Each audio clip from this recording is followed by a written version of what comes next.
Olá a todos, sou o professor Hernani Nogueira Nunes, atualmente estou como professor substituto do IFPE Campos Barreiros e também sou pesquisador associado do LECA, o Laboratório de Etnobiologia e Ciências Ambientais da UFPB, né, no qual eu trabalho há aproximadamente 10 anos com etnobotânica voltada para plantas alimentícias, né?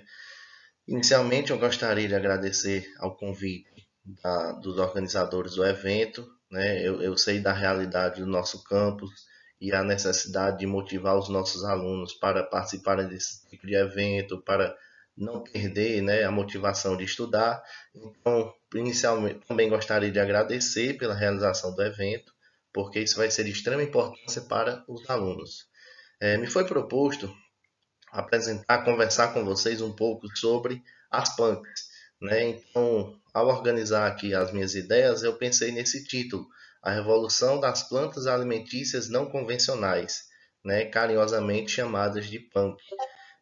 Não vamos aqui, eu não vou dizer que plantas comer, que partes comer, como comer, né? De que forma preparar. Não.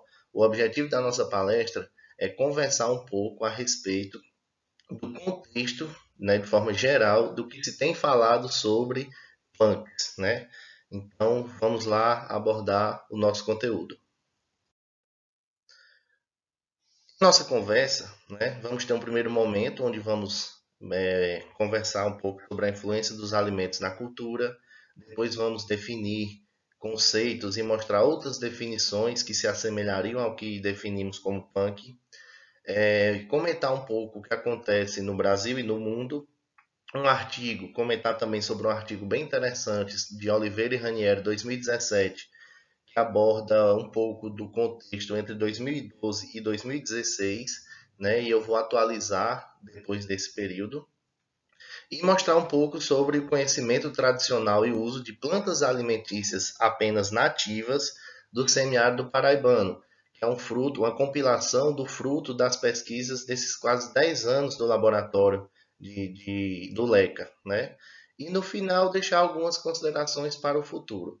Então eu espero que ao longo da palestra gere bastante dúvidas em vocês, né? Porque para que depois vão pesquisar, mandar perguntas, a gente estreitar relações de contato e eu estou à disposição para o que vocês precisarem. Eu espero que vocês aproveitem bastante. Já é notório, né, de a maioria das pessoas, sejam elas acadêmicas ou não, da influência que os alimentos desempenham na nossa cultura. Né? Quando estudamos história, vemos lá as pinturas rupestres, é, figuras egípcias, códices pré-colombianos, ou seja, as formas de demonstrar no dia a dia dos povos o que eles faziam, né? O que eles tinham. E os alimentos estão basicamente estão relacionados em quase todos esses tipos de gravuras, de pinturas, de registro. Então demonstra aí que o alimento não é só a questão nutricional, mas também a questão cultural, né? Em relação às espécies vegetais, que é o que nós vamos focar aqui, sejam elas nativas ou não, elas compõem a nossa diversidade alimentícia. Por exemplo, o feijão, que é de origem africana, é um dos ingredientes base da alimentação brasileira. O arroz, que é de origem asiática, o trigo, que é de origem europeia, e por aí vai. Então, hoje, com essa globalização, nós nos alimentamos de diferentes produtos oriundos dos mais diferentes lugares, né? Então, tudo isso, a nossa alimentação é baseada em fatores socioculturais, ecológicos, ambientais e científicos, né? Eu me recordo um exemplo bem assim interessante que foi algum estudo descobriu que ou evidenciou que o quiabo combatia radicais livres. Então, rapidamente as pessoas foram procurar quiabo nas feiras ao ponto de não encontrar mais. Né? Então, hoje as pessoas estão mais ligadas a conhecimentos científicos para poderem aplicar em suas vidas. Então, o contexto científico também influencia na nossa alimentação. Em relação às punks, né, inicialmente eu gostaria de esclarecer que o conceito punk, né, se refere tanto a plantas alimentícias não convencionais, como a partes alimentícias não convencionais, né? Eu gostaria de dar um exemplo, a cajarana, né? Que a gente vai até mostrar ela depois. O seu fruto já é bastante difundido, principalmente no Nordeste, mas então, teoricamente, não seria uma punk, mas as suas folhas são, porque as suas folhas podem ser incluídas em saladas, em algumas sobremesas, em alguns sucos, etc. Então, punks, né, o acrônimo ele vem de tanto de plantas como de partes. Então, vamos estabelecer isso aí. E, como vemos aqui nas imagens, bastante compondo já bastante tipos de prato, né? Principalmente depois dessa gourmetização que vem se dando ao longo dos meios de comunicação. O acrônimo PUNC surgiu a partir, né, de 2007 na tese de doutorado do Valdeli Knupp, que hoje é um dos maiores nomes, se não o maior nome da, da cultura punk no Brasil, né? E ele definiu que são plantas ou parte delas que possuem funcionalidades alimentícias e econômicas inexploradas, estando fora das cadeias produtivas. Então é bastante comum a gente citar, definir como não sejam comuns, não sejam corriqueiras, né? Que não sejam do dia a dia de grande parte da população de uma região ou de um país, né? Essa é a definição mais atualizada da última publicação de Knupp e Lorenzi, em 2014, que é esse livro que ele está segurando aí nessa imagem. Além disso, eu organizei aqui, de forma cronológica, alguns conceitos que se assemelhariam a punks, né? Por exemplo, em 95 e 98, Rapoport, que é um pesquisador argentino, ele já citava, né, já publicava em seus artigos chamando de edible weeds, né, que seriam matos comestíveis. Também chamou em alguns artigos de malezas comestíveis, né, que seriam daninhas comestíveis. Inclusive, uma de suas orientandas, que eu tenho uma amizade com ela, Ana Ládio, que é uma grande pesquisadora nessa área também, ela diz que ele fazia uma brincadeira chamando essas malezas de buenesas, né, que era algo mal, teoricamente mal, mas que era bom, né? Então ele chamava de buenesas comestíveis. E por aí vai, conceitos como wild food plants, plantas comestíveis não cultivadas, quelitês, folhas comestíveis silvestres, espécies negligenciadas e subutilizadas. E mais recente, isso geralmente de 2012 para cá, family foods, que inclusive a FAO e esse pesquisador Robert Friedman difundiram bastante, né, que seriam alimentos utilizados em épocas de miséria ou por pessoas que estariam em miséria ou até que nem não vivem na miséria, mas em determinados momentos, principalmente em relação a mudanças climáticas, passaram, né, a esse quadro e fazem uso de algumas plantas porque não conseguem recursos para comprar outras. Então percebam que é bastante diversificado o conceito e definições, mas que no final o sentido é único, né? O sentido é um só. Mas, independente da nomenclatura, nós podemos perceber que essas plantas, né, as punks, vamos chamar punks porque é um conceito nosso, um conceito brasileiro, elas são de extrema importância. Por quê? Elas auxiliam na redução da fome e da pobreza, como eu falei antes, principalmente em contextos de mudança climática. Já se sabe que com o aquecimento global, algumas espécies alimentícias que utilizamos hoje tendem a sumir. E aí, vamos ficar sem nos alimentar de forma adequada? Então, muitos pesquisadores, inclusive a própria FAO, incentiva através de bolsas pesquisas nesse sentido, de registrar e catalogar cada vez mais espécies que não são comuns, para que quando seja necessário nos alimentarmos, já saberemos para quais espécies recorrermos, né? E englobando tudo isso, temos ainda o auxílio das punks na soberania alimentar, que está ligado ao modo das pessoas se alimentarem de forma satisfatória e adequada, né? Em um contexto onde o alimento faça parte da cultura deles, que vai desde a obtenção das sementes, a forma de plantar, a forma de todo o manejo até o seu consumo. Então é uma forma cultural digamos assim, de ter aquele alimento presente no dia a dia das populações e geralmente está atrelado com povos tradicionais.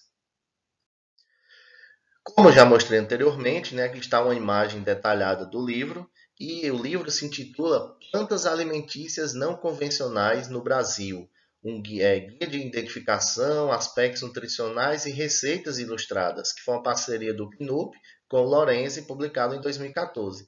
Esse livro ele é um marco na publicação sobre punks, pois ele veio dar uma maior relevância ao tema, né? Inicialmente, tinha a gourmetização estava acendendo o interesse das pessoas sobre punk. Então, esse livro veio para aumentar ainda mais essa relevância, para popularizar ainda mais, tanto nos meios acadêmicos como não, né, divulgando e disseminando o conhecimento científico. A FAO, como a gente já citou antes, busca bolsistas para trabalhar com essa temática. Diversos estudos vêm sendo feitos nessa área, né? E cada vez mais publicações vêm sendo feitas sobre essa temática punk.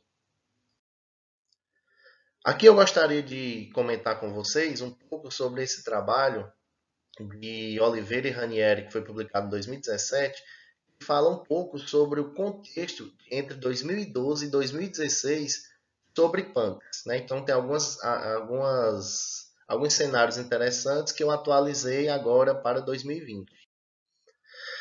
Segundo o artigo, entre 2012 e 2016, no Google Escolar, foram encontradas 66 publicações com a temática punk, né? E eu refiz essa pesquisa e agora eu encontrei, agora em 2020, aproximadamente 700 trabalhos a respeito disso, né? No Facebook, entre 2012 e 2016, tinha um grupo com aproximadamente 65 mil participantes. Hoje em dia, ele já está com mais de 200 mil, né? E esse trabalho, esse artigo, cita que o livro do Knupp Lorenzi realmente foi um marco na divulgação da temática, gerando visibilidade para o público não acadêmico, inclusive.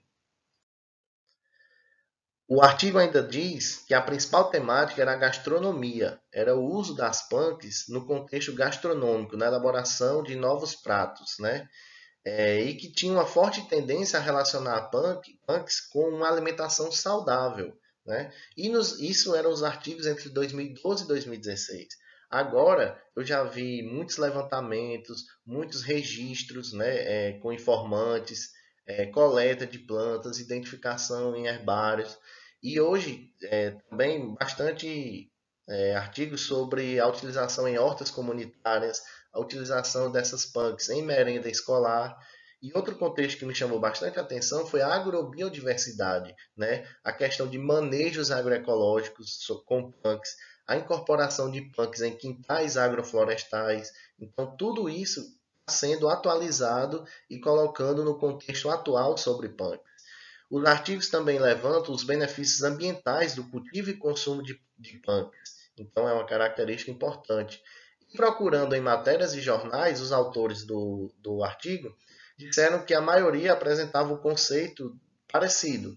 São plantas reconhecidas como daninhas, que foram esquecidas pela nossa geração, e não são consumidas por falta de conhecimento, né? Então, isso vai em contraponto à maioria dos trabalhos que estão sendo realizados agora de identificar e registrar esse tipo de conhecimento a fim de que ele não caia no esquecimento. Continuando sobre o trabalho, entre 2012 e 2016, basicamente 75 plantas dominavam as citações, né? Que eram a Aurora pronobis, baldroega, taioba, serralha, caruru, bertalha, vinagreira, capuchinha e peixinho. Hoje eu não consegui mais, em pouco tempo, fazer esse levantamento, mas eu senti que tem uma possibilidade de uma diversidade ainda maior de espécies, né? E é fácil chegar a essa conclusão em virtude dos estudos estarem focando em levantamentos e registros. Então, cada vez mais temos uma diversidade de espécies entrando na categoria de plantas. Uma característica interessante que o estudo levanta entre 2012 e 2016 é que as plantas citadas predominantemente são hortaliças folhosas, mas também são citadas frutas e flores. Um dos motivos para que a predominância seja de hortaliças folhosas, é a questão delas possuírem um ciclo curto, ser de rápida multiplicação e presentes e serem capazes e poderem ser produzidas em todo o território nacional. Então, isso são características que fazem de uma punk se disseminar mais facilmente. No artigo, eles resumem, né, que transparece a ideia de que é difícil o acesso a punks e a sua utilização. Né? Também relacionam as punks com a Política Nacional de Segurança Alimentar e Nutricional, trazendo uma função, além de nutricional, uma função social para as punks. De forma geral, o artigo relata que falta conhecimento, inclusive dos métodos de manejo, dos métodos de preparo, de consumo, etc. E aqui eu gostaria de chamar a atenção de vocês. Não vamos sair por aí comendo todo tipo de planta, todo tipo de parte vegetal. Não, tem que ter um certo critério, né? Porque algumas partes podem ocasionar intoxicações alimentares. Então, o que eu recomendo?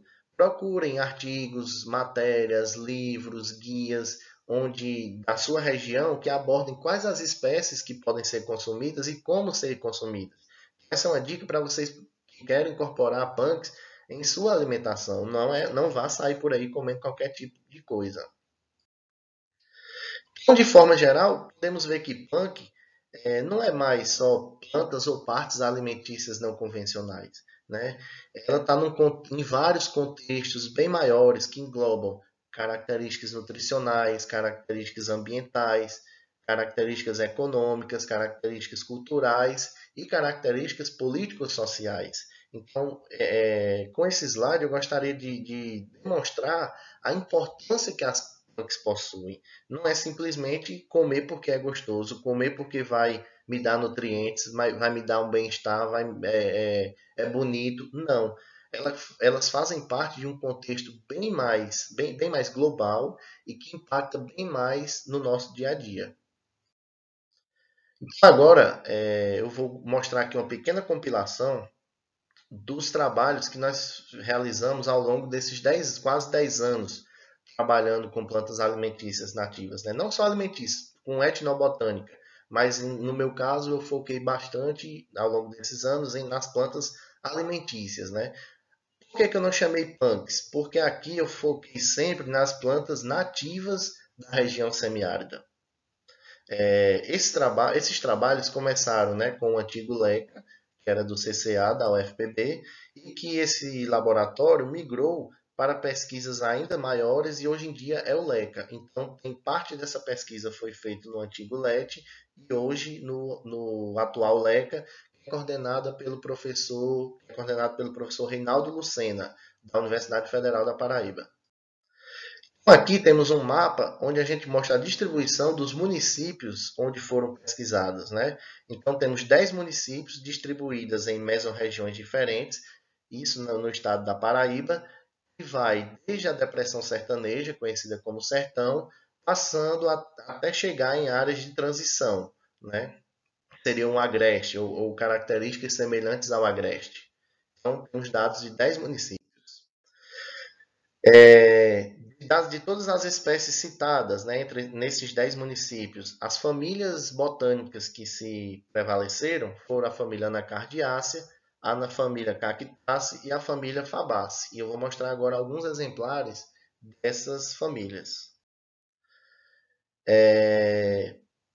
Basicamente, diferentemente do que foi mostrado no trabalho, em que a maioria eram folhosas, né, de ciclo curto e era inserida na alimentação através de folhas, no semiárido paraibano nós identificamos outra característica. A principal forma do uso dessas espécies é através do consumo dos frutos in natura. E além da fabricação de sucos, doces, farinhas, etc. O que nos chama a atenção, né, é o fato de que essa região passa por períodos sazonais imensos, né? Não chove o ano inteiro, as folhas não estão presentes o ano inteiro, né? Grande parte possuem gosto amargo de caules, de raízes. Então, os frutos são o que chama mais atenção. Então, são eles que os moradores, os informantes das pesquisas relatam que são os mais consumidos. Como exemplo, vou citar aqui a cajarana, que eu já mencionei, né? Ela tem uma boa distribuição no Brasil. E as suas folhas também podem ser inseridas na nossa dieta através de saladas, etc. Tem um gosto azedo, assim, bem peculiar. É bem gostoso. Outra espécie, né, também da família Anacardiaceae é o umbu. Né, aqui, alguém pode falar assim, mas o umbu já está bem disseminado. Sim, com certeza. A polpa de umbu já é bastante conhecida no Brasil, inclusive fora do Brasil. Mas aqui eu gostaria de chamar a atenção que o umbu é uma planta que possui xilopódios, que são tipo túberos, né? São estruturas de reserva de água e carboidratos que podem ser consumidos. Inclusive, existem já trabalhos com conservas, tipo picles, feitas do xilopódios. Então, assim, um detalhe. Se tirar demais esse xilopódio, a planta pode morrer. Então, se tirar as folhas da cajarana que eu citei anteriormente, a planta pode morrer. Então, percebam a questão do manejo ambiental. Que a gente também não quer que essas plantas morram, elas estão na natureza. Não existem em abundância plantios comerciais dessas espécies. Então, elas são oriundas de coleta, de extrativismo. Então, se eu for lá e coletar todos os xilopódios de uma planta para fazer conserva, eu vou matar aquela planta. Então, preste atenção no manejo ambiental que elas precisam ter. Em relação às cactáceas, mandacaru, facheiro, coroa de frade, os principais, né, consumos são os frutos. Não são frutos muito saborosos, mas as pessoas fazem uso. E aqui eu gostaria de mencionar, em relação à coroa de frade, que em um dos municípios que fizemos a pesquisa, nós comemos um doce feito do parênquima aquífero da coroa de frade, né? E bem gostoso. Então faz parte da dieta das pessoas transformar em doce. Então é viável, né? É possível. Em relação à família Fabácea, os frutos geralmente são transformados no interior deles, né, das vagens em farinha, e as pessoas utilizam juntamente com farinha de trigo e incorporam para fazer pães, bolos, biscoitos, etc. No caso aí, o jatobá também tem uma boa distribuição, né, no Brasil. E outro representante dessa família é o pau-ferro, que também tem a mesma utilização. As pessoas tiram a semente, colocam em pilões e transformam, e depois colocam para secar e transformam em farinha. Então, assim, de forma geral, como conclusão desses nossos estudos, né, nós vemos que realmente os informantes, os moradores de comunidades rurais, conhecem e utilizam as espécies, né, no caso as punks, principalmente em virtude da sazonalidade, das características climáticas dessa região. Né? E outro detalhe, a maioria não é cultivada, como já mencionamos. São plantas oriundas do sistema extrativista. Eles vão lá e colhem, coletam o que precisam e levam para suas casas. Né? Então, não é nada planejado. O máximo que eles fazem é deixar uma planta, duas, três, próximas às suas residências, porque eles sabem que quando sentirem vontade ou sentirem necessidade, podem ir buscar aquele recurso. Né? Outra característica que a gente sempre coloca nos nossos estudos é a importância de registrar esses conhecimentos, registrar os estudos, né? Por isso que a gente sempre publica esses levantamentos e tudo, porque senão esse conhecimento pode ser perdido ao longo dos anos. É notório nessas nossas pesquisas que os filhos não têm mais interesse no meio que os cerca, no meio vegetal, no meio animal. Né? Eles estão mais ligados à cidade. Então, logo que ficam adolescentes, já se interessam por outras coisas e não mais pelo meio rural. Então, esse conhecimento, com certeza, vai ser perdido. Então, a importância dos registros etnobotânicos. Né? E além, né, dessas espécies possuírem características nutricionais importantes, muitas podem ser industrializadas, o que pode fortalecer a economia local e gerar renda que auxilia a fixação do homem no campo, a fixação do homem em seu meio natural, aonde ele se reconhece como parte daquele meio. Então, mais aí uma importância social, um atrelamento das importâncias sociais, culturais e econômicas.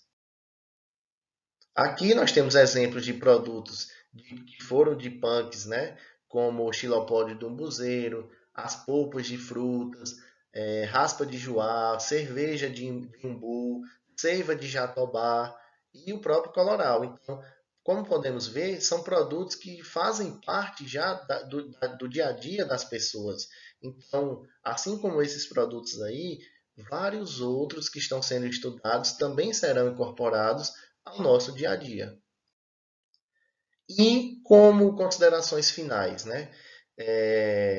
Cada vez mais as plantas estão e serão identificadas, analisadas e registradas. Essas análises vão partir para análises físico-químicas, análises bromatológicas, a fim de entender o perfil nutricional dessas plantas, né? A propagação do conhecimento a partir dessas informações será cada vez maior por conta da internet. As pessoas estão buscando mais conhecimento científico ao invés de conhecimento não científico. Com isso, vamos aumentar a diversidade alimentar e nutricional, vamos ter a possibilidade de nos alimentarmos mais diversificadamente. Né? O Valdeli Knupp, eu converso muito com ele me diz assim: as pessoas comem uma salada de alface, tomate, cebola e cenoura e já diz que é uma salada rica. Aqui no meu sítio, que ele mora num sítio onde ele produz punk, ele fala: eu como uma salada que possui 30, 35 tipos diferentes entre folhas, flores, frutos. Né? Então, olha aí, de 4, 5 para 30, 35. É uma diversidade muito grande. Né? Além disso, muitas punks têm um potencial para criarem ou serem inseridas em cadeias produtivas, né? Incentivar a produção, aquela questão dos quintais agroflorestais, e isso pode gerar a renda que a gente já mencionou, né? Fixando o homem no campo e compondo a soberania alimentar, porque o homem ele não vai mais cultivar uma cultura que ele não tem conhecimento, ele vai cultivar aquilo que é ao redor dele a vida inteira, ele nasceu com aquilo ali ao seu redor. Então, tem essa importância cultural. Então, pessoal, era isso. Gostaria de agradecer mais uma vez pelo convite. Eu espero que tenha ficado bastante dúvidas na cabeça de vocês, para que vocês vão pesquisar, vão buscar as punks das regiões de vocês. Né? Como eu falei antes, o intuito não era aqui ensinar receita, não era mostrar o que existe e o que não existe, era mexer com vocês, né? E explicar um pouco desse contexto, fazer um pouco desse resgate histórico, conceitual, e mostrar que as punks estão cada vez mais presentes em nossa vida e com certeza estarão mais ainda daqui para frente. Então, muito obrigado e eu espero que vocês estejam aproveitando bastante o evento. Qualquer dúvida, entre o e-mail, tá aí o meu e-mail, ou através do evento. Então, muito obrigado.